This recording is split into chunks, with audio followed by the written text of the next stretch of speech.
Hello everyone. আমরা বাইরে ধোকলা প্রায়শই খেয়ে থাকি, কিন্তু যারা যারা এখনো অব্দি ধোকলা ট্রাই করোনি তাদের জন্য কিন্তু এই রেসিপিটা। চলো শিখে নিই কী করে ধোকলা বানাতে হয়, তাও খুবই সহজে। সবার প্রথমে আমি নিয়ে নেবো 1 কাপ বেসন। বেসনটাকে চালনি দিয়ে ভালো করে সম্পূর্ণ চেলে নিতে হবে। খেয়াল রাখবে যেন এর মধ্যে কোনো রকম গোটা দানা যেন না থাকে, আর কোনো রকম যদি কাঁকড় থাকে চাললে সমস্ত কিছু কিন্তু বেরিয়ে যাবে। আর মোটা দানাগুলোকে হাতে করে একটু টিপে দেবে ভালো করে, তাহলেই সম্পূর্ণটা ভালো ফাইন পেস্ট হয়ে যাবে।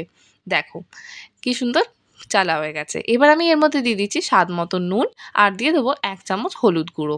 হলুদ গুঁড়োর জন্য ধোকলার কালারটা ভালো ব্রাইট আর ইয়েলো হবে।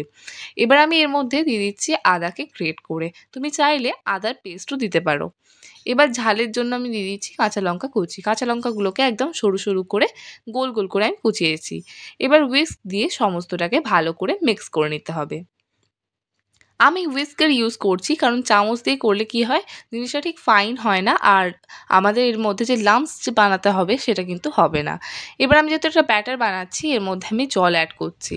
আমি কিন্তু জলটা ধীরে ধীরে দেবো। একেবারে অনেকটা জল দিয়ে দিলে কি হবে, ব্যাটারটা খুবই পাতলা হয়ে যাবে।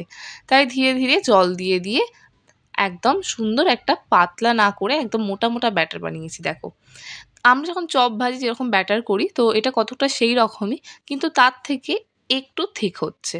এই দেখো এইরকম কনসিস্টেন্সি হবে। ব্যাটারটাকে ভালো করে ফেটিয়ে কিন্তু ফ্লাফি করতে হবে, তবেই আমাদের ধোকলাটাও ফ্লাফি হবে।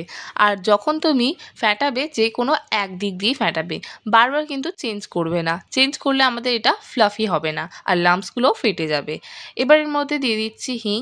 হিং দেওয়ার পর আমি দিয়ে দেবো আধখানা লেবু।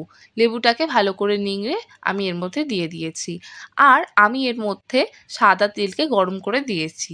এতে কি হবে, আমাদের তেল দেওয়ার জন্য এর ময়েশ্চারটা বজায় থাকবে। এবার আমি একটা ইনোকে কেটে সম্পূর্ণ এর মধ্যে দিয়ে দিয়েছি। দিয়ে সমস্তটাকে ভালো করে মিক্স করে নেব।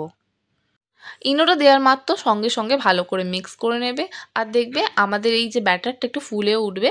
এরপর সঙ্গে সঙ্গে মোল্ডে দিয়ে স্টিমিংয়ের জন্য আমাদের কিন্তু দিয়ে দিতে হবে। মোল্ডটা আমার কাছে নেই, তাই আমি কি করছি, একটা কাঁচির মধ্যে ভালো করে অয়েল ব্রাশ করে নিচ্ছি।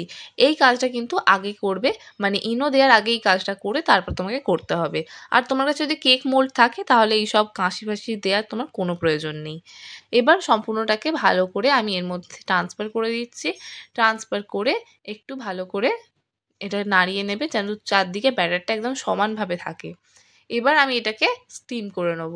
আর স্টিম করার সময় দেখতে হবে এইরকম ছুরিটা ঢোকালে যেন কোনো রকম ব্যাটার যেন না লেগে থাকে। আমি 2-3 বার চেক করেছি, দেখো সেই জন্য এরকম দাগ হয়ে রয়েছে। এবার স্টিমিং হয়ে গেলে, মানে সম্পূর্ণ রান্না হয়ে গেলে, আমি এগুলোকে ভালো করে ছুরি দিয়ে পিস করে নিচ্ছি। আমার স্টিম করতে 15 থেকে 20 মিনিট সময় লেগেছে। তুমি এইরকমভাবে ছুরি বা টুথপিক কিছু একটা গেঁথে দেখবে, জিনিসটা সম্পূর্ণ রান্না হয়ে গেলে তখন নামিয়ে নেবে। এক্স্যাক্ট যে 15 মিনিট লাগবে বা 20 মিনিট লাগবে তেমন কোনো ব্যাপার নেই। আমার যেহেতু কোয়ান্টিটিটা কম, তাই একটু কম সময় লেগেছে। ভালো করে জিনিসটাকে আনমোল্ড করে নিতে হবে। এবার রান্নার লাস্ট ফিনিশিং, চাশনি বানানোর পালা। গুজরাটি ভাষায় চিনির রসকে চাশনি বলা হয়, আর আমরা এর মধ্যে দিচ্ছি তড়কা, মানে ফোড়ন। আমি এখানে দিয়ে দিচ্ছি কারি পাতা, সর্ষে, কাঁচা লঙ্কা ফোড়ন। এবার সম্পূর্ণটাকে একদম ধীরে আঁচেতে কিন্তু আমরা সটে করব, যাতে লঙ্কা আর কারি পাতা তার নিজের সেন্টটা ছেড়ে দেয়। এবার দিয়ে দিচ্ছি স্বাদ মতো নুন। আমার কাছে কারি পাতা কিন্তু ফ্রেশ ছিল না, মানে প্রিজার্ভ কারি পাতা ছিল। তোমার কাছে যদি ফ্রেশ কারি পাতা থাকে তাহলে তো কোনো কথাই নেই। এবার জিনিসটাকে হালকা আমি বয়েল হতে দেবো। হালকা বয়েল হয়ে গেলে আমি এর মধ্যে দিয়ে দিচ্ছি 2 চামচ চিনি। এখানে খুব মিষ্টি করব না, একদম হালকা মিষ্টি হবে, আর লঙ্কার যে ঝালটা একদম হালকা করে আসবে। আর এই কারি পাতার সেন্টটা যেন অবশ্যই আসে। এবার ধোকলাটা ঠান্ডা করে নেবো। ঠান্ডা করে নিয়ে এবার এই চাশনিটা এর মধ্যে দিয়ে দেবো। আমরা এখানে 15 মিনিটের জন্য অপেক্ষা করব, যাতে পুরো চাশনিটা যেন অ্যাবজর্ব হয়ে যায়।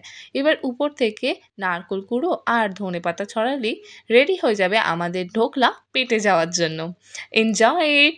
আর ভিডিও কেমন লাগলো কমেন্টে নিশ্চয়ই জানিও। তুমি যদি আমাদের ভিডিও ইউটিউবে দেখে থাকো তাহলে আমাদের সাবস্ক্রাইব করে দিও, ফেসবুকে দেখলে আমাদের ফলো করে দিও।